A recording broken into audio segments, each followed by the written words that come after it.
नमस्कार, मेरा नाम है टीना वर्मा। स्वागत है आपका हमारे YouTube चैनल पर, जहां हम आपको भारतीय संस्कृति और धर्म के महत्व की जानकारी देते हैं। तो आज हम बात करेंगे अजा एकादशी के बारे में। जानेंगे इस व्रत की महिमा, इसकी कथा और साथ ही इस व्रत के पालन का सही तरीका। तो अगर आप भी इस पावन अवसर का लाभ उठाना चाहते हैं तो इस वीडियो को अंत तक जरूर देखें। अजा एकादशी का पर्व इस वर्ष 29 अगस्त 2024 यानी कि गुरुवार के दिन पड़ रहा है। इस दिन का पंचांग कुछ इस प्रकार रहेगा। आज का सूर्योदय 5:45 बजे तक होगा और सूर्यास्त 6:30 बजे तक होगा। एकादशी तिथि का प्रारंभ 28 अगस्त शाम को 7:20 पर होगा और तिथि समाप्त होगी 29 अगस्त 2024 रात 8:45 बजे तक। इस दिन भगवान विष्णु की पूजा करना अत्यंत शुभ माना गया है। इस दिन व्रत रखकर जो भक्त भगवान का स्मरण करता है उसे मोक्ष की प्राप्ति होती है और उसके सभी पाप नष्ट हो जाते हैं।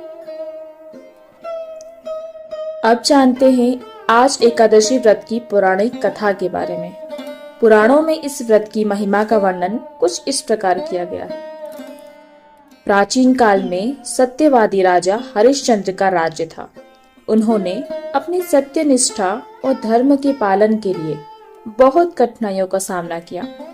अपने वचन का पालन करने के लिए उन्होंने अपना राज्य, अपना धन और यहाँ तक कि अपना परिवार भी त्याग दिया।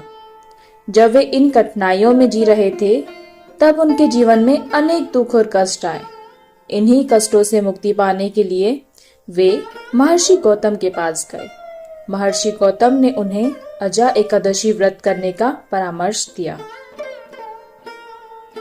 उन्होंने कहा, इस व्रत को करने से तुम्हारे सभी कष्ट दूर हो जाएंगे और तुम्हें पुनः अपना राज्य प्राप्त होगा। राजा हरिश्चंद्र ने इस व्रत को पूरी श्रद्धा और भक्ति के साथ किया। व्रत की समाप्ति पर उन्हें दिव्य दृष्टि प्राप्त हुई। उनके सभी कष्ट समाप्त हो गए और राजा को पुनः अपना खोया हुआ राज्य और सम्मान प्राप्त हो गया। इस व्रत के प्रभाव से उनके जीवन में सुख शांति लौट आई और वे पुनः अपने पूर्व वैभव को प्राप्त कर सके। तो यह थी एकादशी व्रत की कथा। आज एकादशी व्रत बहुत ही फलदायक और पुण्यदायी माना जाता है। शास्त्रों में कहा गया है, जो व्यक्ति इस दिन व्रत करता है वह अपने समस्त पापों से मुक्त हो जाता है और उसे स्वर्ग की प्राप्ति होती है। इस दिन व्रतधारी को ब्रह्मचर्य का पालन करना चाहिए। पूरे दिन भगवान विष्णु का ध्यान करते रहना चाहिए। घर के किसी कोने को साफ करके वहां दीप जलाकर विष्णु सहस्त्र नाम का पाठ करना चाहिए। जरूरतमंद को अन्न, वस्त्र और धन का दान करना चाहिए। इस व्रत के पालन से भगवान विष्णु की विशेष कृपा प्राप्त होती है और व्यक्ति के जीवन में शांति, समृद्धि और सफलता आती है। इस कथा का एक और पहलू भी है।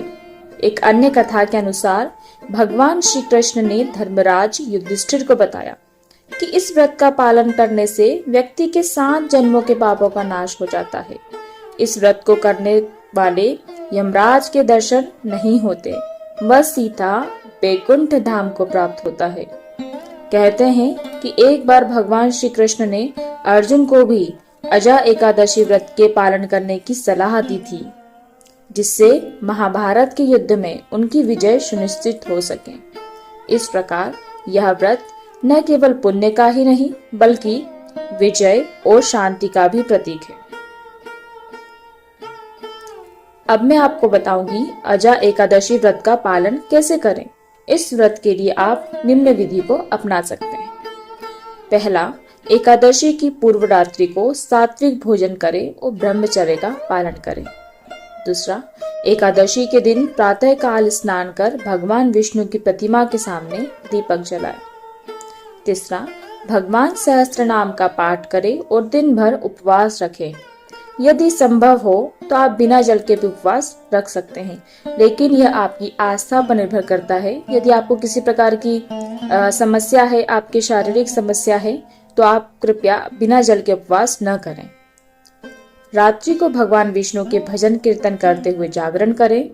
द्वादशी के दिन व्रत का पारण करें और जरूरतमंदों को भोजन करवाएं। इस प्रकार व्रत करने से भगवान विष्णु की कृपा प्राप्त होती है और व्रतधारी को सभी सुख सुविधाओं की प्राप्ति भी होती है।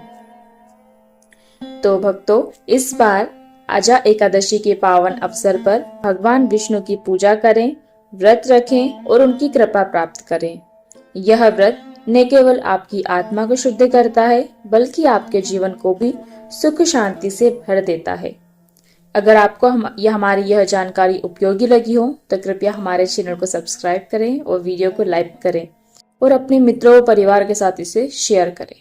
नमस्कार।